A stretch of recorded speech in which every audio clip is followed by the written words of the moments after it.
And so we're going to talk about another faith healer and another sister that is too. So this is Laura. And instead of Sister Joe, we're going to talk about Sister Aimee McPherson. Now, Sister Aimee was born Aimee Elizabeth Kennedy on October 9th, 1890 in Ontario, Canada. So she was born to James, the staunch Methodist, and Mildred, a passionate tambourine-thumping member of the Salvation Army. Okay. As a teenager, Aimee would rebel by going to movies, reading novels, and attending dances. Wild. She also made her opinions known from an early age, like when she insisted on writing to Canadian newspapers to complain about state-funded schools teaching evolution, a foreshadowing of her future political leanings. At 17, Aimee found herself in the throes of passion for both the Pentecostal movement and a Pentecostal Irish immigrant preacher named Robert Semple, who was working with the Chicago's North Avenue Mission, and she and Robert would get married on her family's farm in Ontario. The couple moved back to Chicago and joined William Durham's Full Gospel Assembly, where Aimee was instructed in the practice of interpretation of tongues. And that is people speaking in tongues, not just tongues in general, you know what I'm saying? So, not like that tongue is really long, and I can interpret that to mean, So Aimee and Robert were much excited to take their dream missionary trip to China, but it was spoiled when both contracted malaria. Robert then got dysentery and died, and just ruined the whole trip. It would be a bummer. But Aimee still had to give birth to their daughter that she got pregnant with before he died. So she gave birth to Roberta Starr 1 month after his death. Aimee's mom sends her money to come back from China, which is nice of her mom. And after arriving back, Aimee went to work for the Salvation Army with her mother. While in New York City, Aimee met an accountant, Harold Stewart McPherson, and they were married in 1912. Aimee soon gave birth to a son, Rolf, which is a name that you just don't hear that much or ever. So his name was Rolf, like the dog or the character in Sound of Music, and those are the only Rolfs I know. The dog, you mean the Muppet, right? Yes, the Muppet. Yes. So the sitting at home married life was not for Aimee, and 3 years into her second marriage, she would take the kids and hit the road in a Packard touring car with the words, "Jesus is coming soon, get ready," painted on the side. And this is like a 1914-ish car. That thing had to be huge, right? And they have that many words painted on the side of it. I mean, those cars weren't huge. That's what's crazy. Like, where did she find space to put that? They were all like the little like coupes and sedans. Oh, so what was the pack? It was the touring car. So the touring cars are big. Yeah. They were made to go like across. Yeah. So as she crossed, so a few weeks on the road, she invited Harold to join her in her evangelical work, and he did. But by a couple years later, after several failed attempts to start his own career as an evangelist, they divorced. And I'm just saying he's just not important to our story, so we can just forget about Harold. He gave her his last name. That's pretty much what she took from him, besides Rolf. So as she crossed the country, Aimee preached in churches or staked out a tent in a field for a revival. Some people came just to see the novelty of a Pentecostal female preacher, but stayed because the drama sucked them in. Her tent revivals included people speaking in tongues and faith healing demonstrations where the lame were made to walk and the blind were made to see.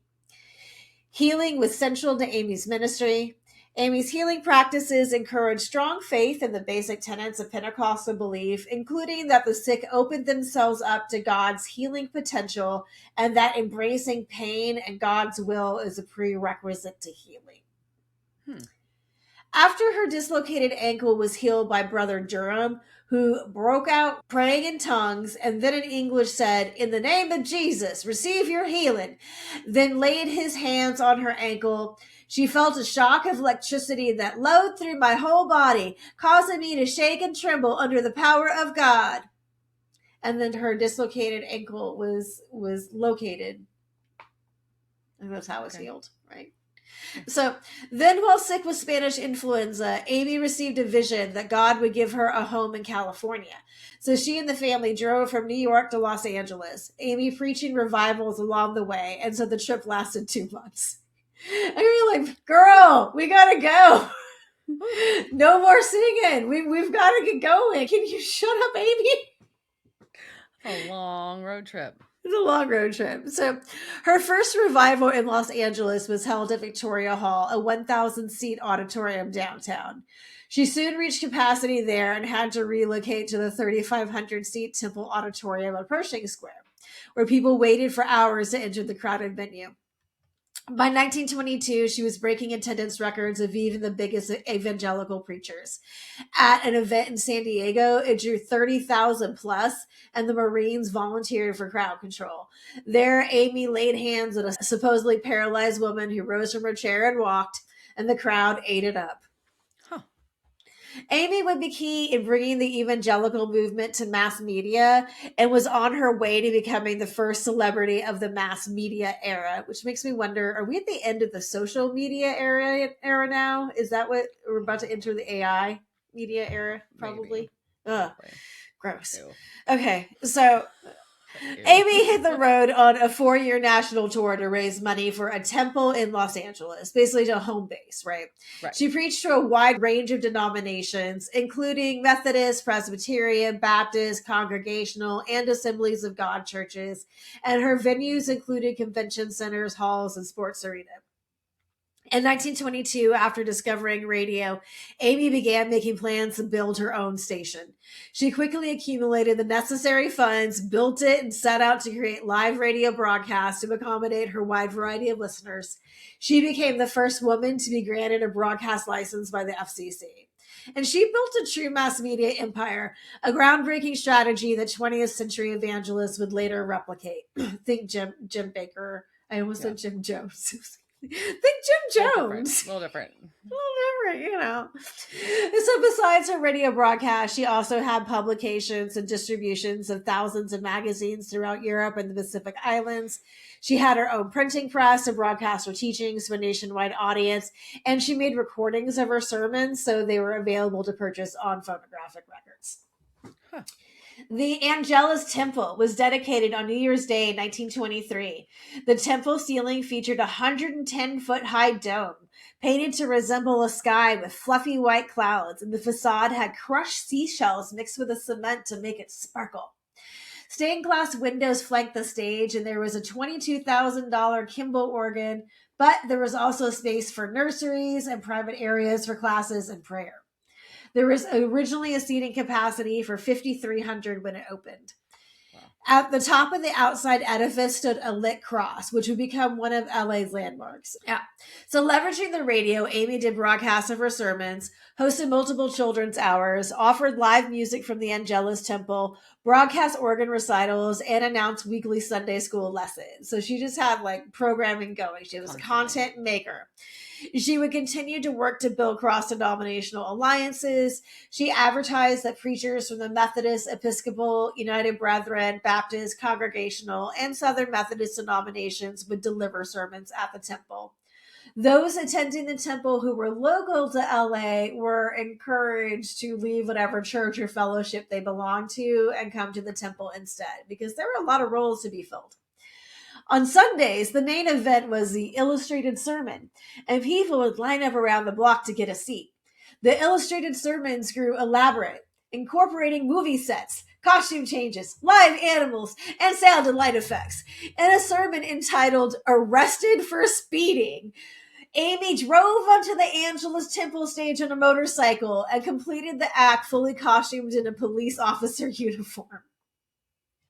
Whoa. In a retelling of a parable about Jesus searching for his lost flock, Aimee had a fully grown sheep brought on stage. She originally intended to use a small lamb, but the Hollywood movie supplier mistakenly brought the full-grown version. Oops. It was simply the best show in town, said the temple's archivist Steve Zeleny to the BBC. She would call the construction crew and say, I need you to build me a 20-foot Trojan horse that's hollow on the inside. Or, I need you to build me a huge ship. The bow needs to stick out 20 feet. It needs to have guns on it with smoke coming out. And these massive sets would often be built in a week. And Charlie Chaplin was one of her advisors and weird friends. Uh-huh. Yeah. So she built a house above Lake Elsinore, which is 90 minutes outside of LA. That house was inspired by her travels in the Middle East and had a white crenellated roof and a mosaic encrusted dome. So even her house had a dome on it. The inside was Art Deco rooms with beautiful murals and tiled walls. It's freaking gorgeous. And it included, though, a tunnel from the garage into the house so that Aimee could avoid reporters. She was just getting that famous, right? During the 1925 Scopes trial, Aimee sent supportive messages to the anti-evolutionist William Jennings Bryan, saying 10,000 members of Angelus Temple with her millions of radio church memberships send grateful appreciation of your lion-hearted championship of the Bible against evolution and throw our hats in the ring for you. It also detailed there will be an all-night prayer service, and on the following Sunday afternoon, she planned to lead a massive church meeting followed by a Bible parade through Los Angeles, which sounds like a raucous good time. It's the Bible parade. Everyone loves that. Huh. So the rally, she promised, would culminate with a trial and portray the hanging and burial of monkey teachers. No, Sister Aimee. Whoa. No. So Aimee, though, did become a household name across America. She continued to politic. According to the historian Matthew Sutton, quoted by PBS, Aimee worked to get a proposition on the upcoming California ballot requiring that a Bible be placed in every single public school classroom in the state. And she worked for a second anti-evolutionary law identical to the one that John Scopes had violated in Tennessee. So while she's working to get all this stuff passed in the middle of this campaign, this is May 18th, 1926, Aimee missed her scheduled sermon. Uh-oh.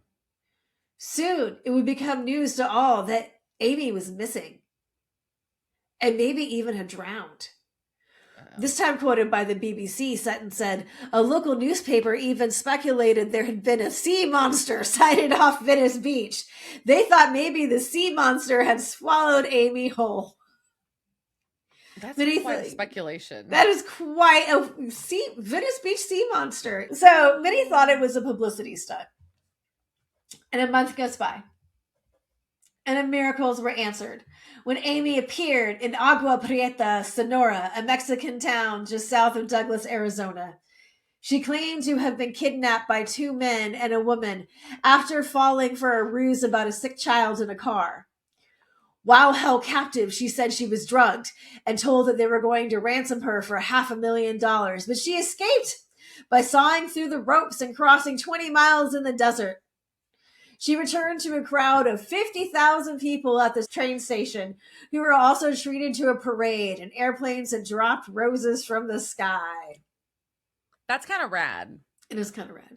So, however, things would not stay rosy. See what I did there? So the LA district attorney called for an investigation into the kidnapping, and Aimee would appear before a grand jury. She would be newspaper fodder as rumors spread that she was having an affair with the engineer of the Christian radio station who disappeared at the same time Aimee did. The engineer acknowledged that he was having an affair, but denied that it was with Aimee.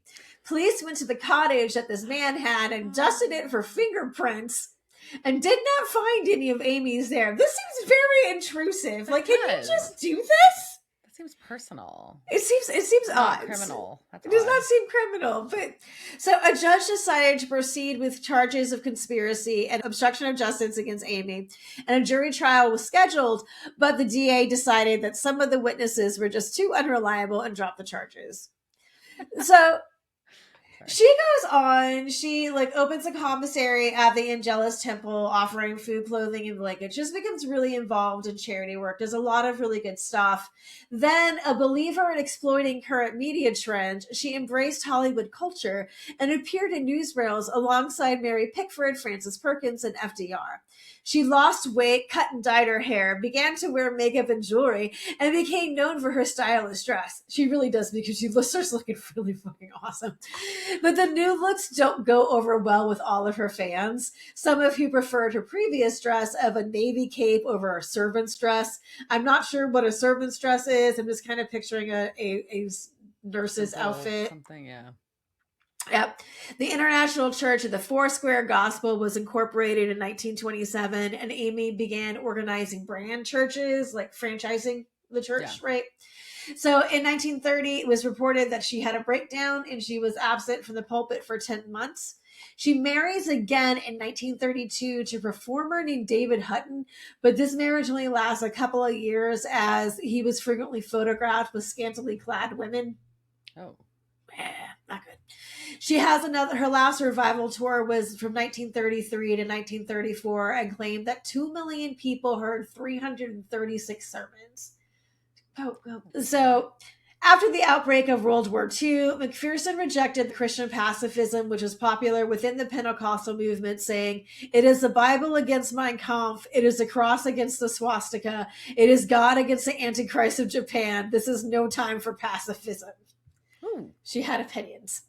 Yeah. The temple became a symbol of home front sacrifice for the war effort. Its white dome was painted black, and its stained glass windows covered in anticipation of air raids because they were thinking that LA was going to be hit. Isn't that crazy? That's crazy to think about. To advertise the need to conserve gasoline and rubber, Aimee drove a horse and buggy to the temple. She's so extra. She's like, watch me. Not using any gasoline, using a horse and buggy. So on September 26, 1944, at 10 a.m., Aimee would be found unconscious in her room by her son next to a bottle of Succanol. She would be dead by 11:15. The autopsy showed a heart attack likely brought on by an overdose of sleeping pills. Rumors of suicide would, of course, go round, but most people agreed that it was probably accidental. 45,000 people waited in long lines, some until 2 a.m., to file past the Evangelist, whose body lay in state for 3 days at the temple. It later took 11 trucks to transport the $50,000 worth of flowers to the cemetery. Wow. And she is buried in Forest Lawn Memorial Park Cemetery in Glendale, California. And her church is still going pretty strong. Craziness. That's Sister Aimee, faith healer. But she's also just, they'll call her like the disappearing evangelist because her kidnapping is the reason that most people remember her. Where did I go for a month? Oh, it's just also very Gone Girl. Like, I was kidnapped by 3 people and they took me to this place. And then I had to cross through the desert by myself. Oh, look at how tired I am. I'm sure there was like rattlesnakes and everything. All the things. So. Yeah. That's wild. Yeah. That's a crazy story. She might have thrived in the social media era.